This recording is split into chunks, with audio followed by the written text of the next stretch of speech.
તમે મરઘીના ઈંડા ખાવશો અથવા મરઘીનું બચ્ચું ખાવશો તો એ પણ માતા અને સંતાનનો પ્રેમ છે જે તમે તોડો છો.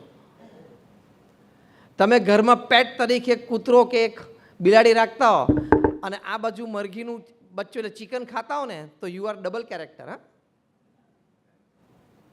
આ તમારા નોનવેજ ઇટિંગ ફ્રેન્ડ્સ હોય ને એને કહેજો કે I label them as double character.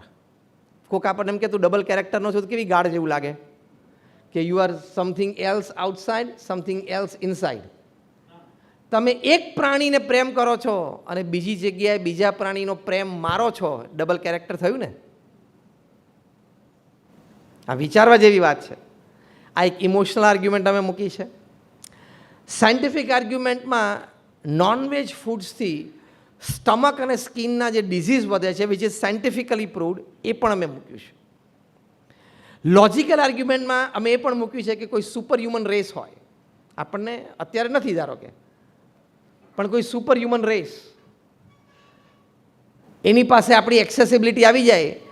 તમે ખાલી કલ્પના કરો કે તમે ઘરે ફેમિલી સાથે બેસીને એક સારો ટીવી શો જોતા હો, ફાધર મધર, તમારા 2 ચિલ્ડ્રન, તમારા ગ્રેન્ડ મધર ફાધર, બધા ફેમિલીમાં ડિનર કરીને એક સારો શો જોવા માટે બેઠા હો અને એ વખતે આ સુપર હ્યુમન રેસમાંથી 2 જણા આવે અને ઘર તોડીને તમારા 2 નાના બાળકોને લઈ જાય અને તમને ખબર છે કે જેમ મરઘીના બચ્ચાને આ લઈ જાય એટલે મરઘીને ખબર પડી જાય છે કે હવે આને ખાઈ જશે, એમાં આપણને પણ ખબર પડે કે હવે મારા 5 વર્ષનો દીકરો અને 2 વર્ષની દીકરીને આ સુપર હ્યુમન રેસ લઈ ગયા, હવે કાકડીની જેમ ખાવા માંડશે તો આપણને કેટલું દુઃખ થાય. એવું દુઃખ એ મરઘીને પણ થાય છે. આ લોજિકલી આપણે સમજીએ તો ખ્યાલ આવે અને થોડોક અનુભવ વધશે. એઆઈ વધશે ને એટલે આપણને થોડોક અનુભવ વધશે આ કે what is super human race આવશે. ચેટબોટ્સે પોતાની લેંગ્વેજ ચાલુ કરી દીધી. એ લેંગ્વેજ હવે ડેવલપ થાય છે જે આપણે માણસો સમજી જ નહીં શકીએ. એઆઈ પાવર્ડ ચેટબોટ્સ પોતાની ભાષા ચાલુ કરી દીધી. એઆઈ પાવર્ડ ચેટબોટ્સ હવે પોતાનો એક જુદો રિલિજન પણ ચાલુ કરશે. અત્યારે હું બોલું છું ને તમને બહુ નવું ને ઊંચું ઊંચું લાગશે, પણ આ બધું એઆઈ સમિટ હમણાં દિલ્હીમાં થઈને એમાં બધી વાતો બહુ બહાર આવી છે. એઆઈ પાવર્ડ રોબોટે હમણાં આત્મહત્યા પણ કરી સાઉથ કોરિયામાં. સી હાવ એને એઆઈ પાવર રોબોટે એની પાસે રોજ સવારે તો આખા દુનિયાના ન્યૂઝ આવી જાય, આખું ઇન્ટરનેટે સ્કેન કરી નાખે એટલે સુસાઇડ્સ થતા હોય એ બધા ન્યૂઝ પણ આવતા હોય. ભાઈ કયા કયા પ્રકારથી સુસાઇડ થાય છે એ પણ આવતા હોય, કયા કારણોથી થતા હોય એ પણ ન્યૂઝપેપરમાં ગમે ત્યાં લખેલું આવતું હોય એટલે એ પણ એ જોવે. હવે એનો બોસ એને કામ ઘણું કરાવડાવે. એઆઈ પાવર્ડ રોબોટ એટલે આપણને એમ કે આ તો માણસ છે જ નહીં, આ તો મશીન છે, આ તો 24 કલાક કામ કરે. એટલે 2-3 દિવસ 24 કલાક કામ કરાવ્યું હશે ને એટલે આને પેલા ન્યૂઝ કોન્શિયસ સ્ટેટમાં આવી ગયા કે ભાઈ બોસ બહુ કામ કરાવે ને તો જાપાનમાં 2-3 જગ્યાએ એવી ઘટના બની છે કે એ એમ્પ્લોયીએ 6ઠા-10મા માળેથી કૂદકો મારીને આત્મહત્યા કરી છે. તો કે મને મારો બોસ બહુ કામ કરાવે છે એટલે એઆઈ પાવર્ડ રોબોટ દોડીને ગેલેરીમાંથી 6ઠ્ઠા માળેથી કૂદ્યો અને આત્મહત્યા કરી. Very near to human sensation.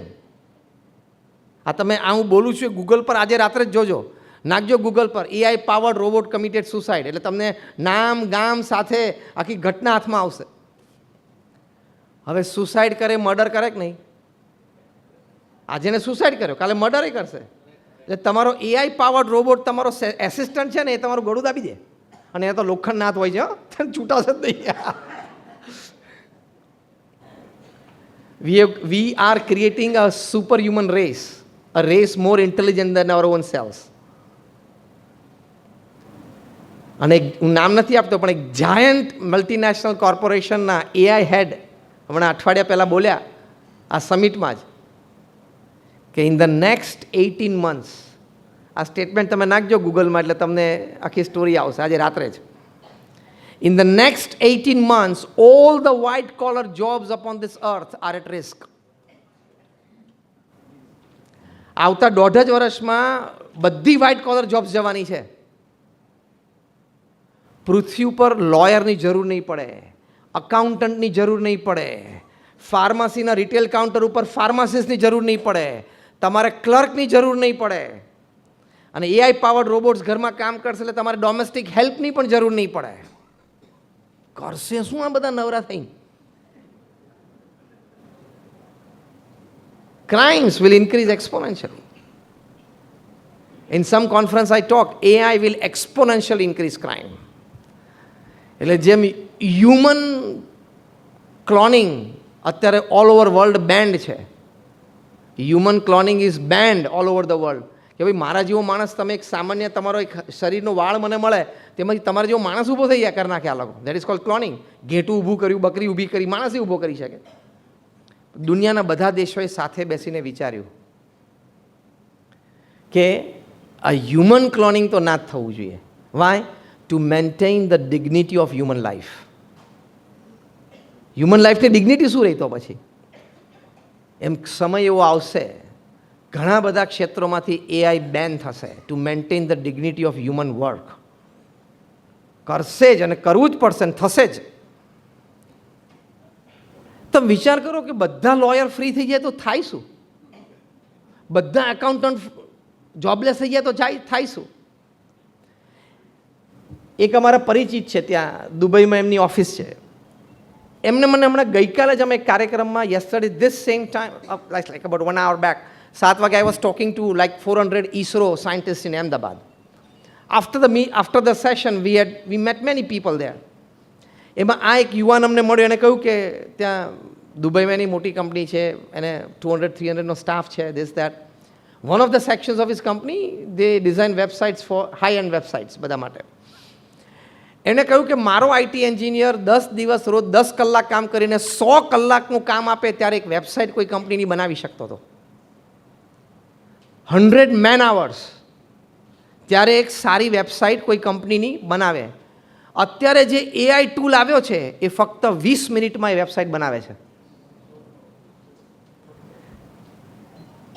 એટલે તો સમિટ શરૂ થઈ અને બધી આઈટી કંપનીઝના સ્ટોક્સ ડાઉન થયા, 15-20% ડાઉન થયા. કારણ કે આઈટીનો બાપ છે આ. મેં એટલા માટે વાત કરી કે જે ત્રીજા પ્રકારની આપણે વાત કરીએ છીએ ને, લાઈફ એન્હેન્સિંગ વેલ્યુ સિસ્ટમ, એ બહુ જ અગત્યની છે. અને એમાં આપણે મનુષ્ય બેસ્ટ ક્રિએશન છે પૃથ્વી પર ભગવાનનું. Let's maintain that best creation of God upon this earth. It's our responsibility.